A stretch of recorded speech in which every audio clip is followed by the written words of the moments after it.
Baik, Assalamualaikum warahmatullahi wabarakatuh. Perkenalkan, nama saya Ayu Lestari dari kelas 2A Kebidanan. Di sini saya akan menjelaskan tentang situasi pandemik pada BBL, bayi baru lahir di rumah, tentang imunisasi. Nah, kita lihat aja videonya. Baik, seperti yang saya bilang, di sini saya akan menjelaskan materi saya dengan situasi pandemik pada masa bayi baru lahir. Pertama, kita harus tahu dulu imunisasi pada situasi pandemik. Pandemik virus corona menjadi kekhawatiran tersendiri untuk orang tua, apalagi memiliki anak di bawah usia 2 tahun yang masih harus mendapatkan imunisasi.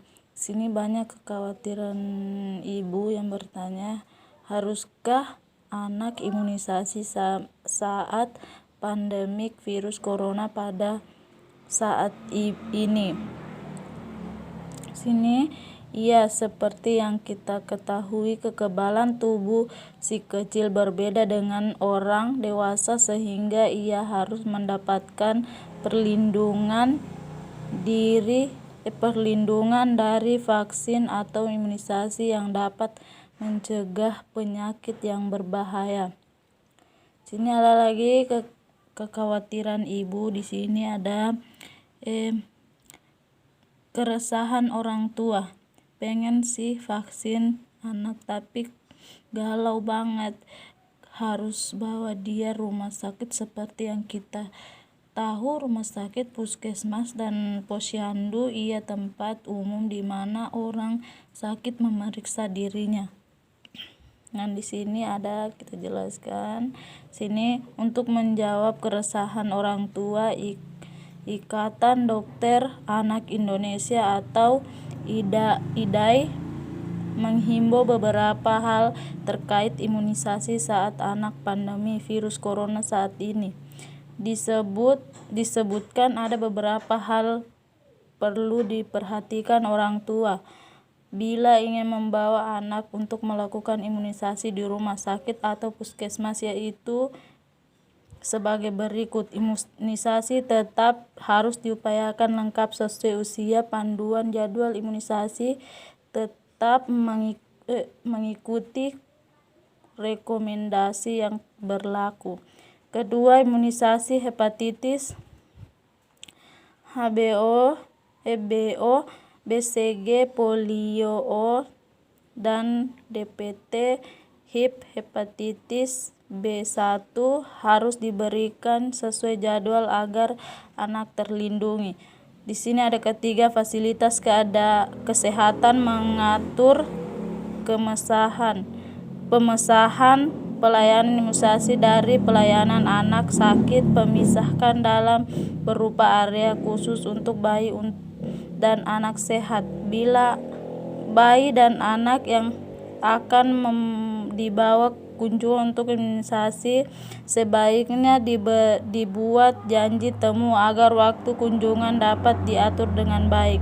Lanjutannya, lakukan proses triase dan pendaftaran absen agar dapat dipastikan bahwa bayi atau anak serta orang tua mengasuh yang mengantar tidak dalam keadaan sakit atau memiliki riwayat kepergian ke daerah terjangkau COVID-19. Petugas kesehatan dan orang tua bersama-sama memastikan bahwa pelayanan imunisasi sudah tercatat dengan baik dan membentuk jadwal kunjungan berikut. Ada di sini, bila ada keraguan dan orang tua ingin menunda imunisasi, sebaiknya tetap berhubungan dan berkonsultasi dengan dokter atau petugas kesehatan. Penundaan hingga 2 minggu masih dapat ditoleransi. Sini ada memperhatikan jenis vaksin yang akan dilakukan. Di sini ada BCG, polio, DPT, hepatitis B, HIP campak, tetap sesuai jadwal, mundur maksimal 2 minggu, jadwal masih aman. Sedangkan vaksin yang direkomendasikan tetap harus diupayakan, misalnya vaksin PCV, influenza, varicella, dengue, MMR, tiroid, hepatitis A, HPV diupayakan lengkap sesuai jadwal.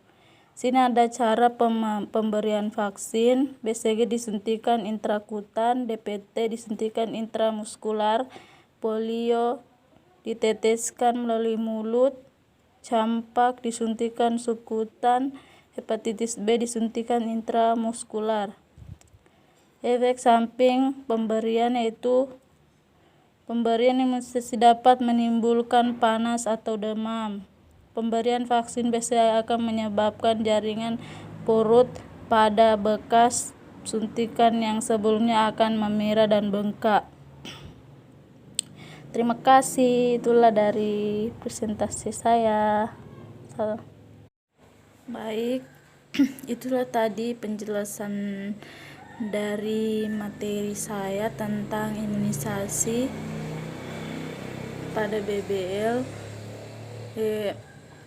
Jangan lupa kalau keluar atau mengantar imunisasi anaknya, jangan lupa jaga jarak dan terus pakai masker kalau mau keluar. Ya Allah. Wassalamualaikum warahmatullahi wabarakatuh. Semoga semua dalam lindungan Allah Subhanahu wa taala. Tetap di rumah ya. Dadah.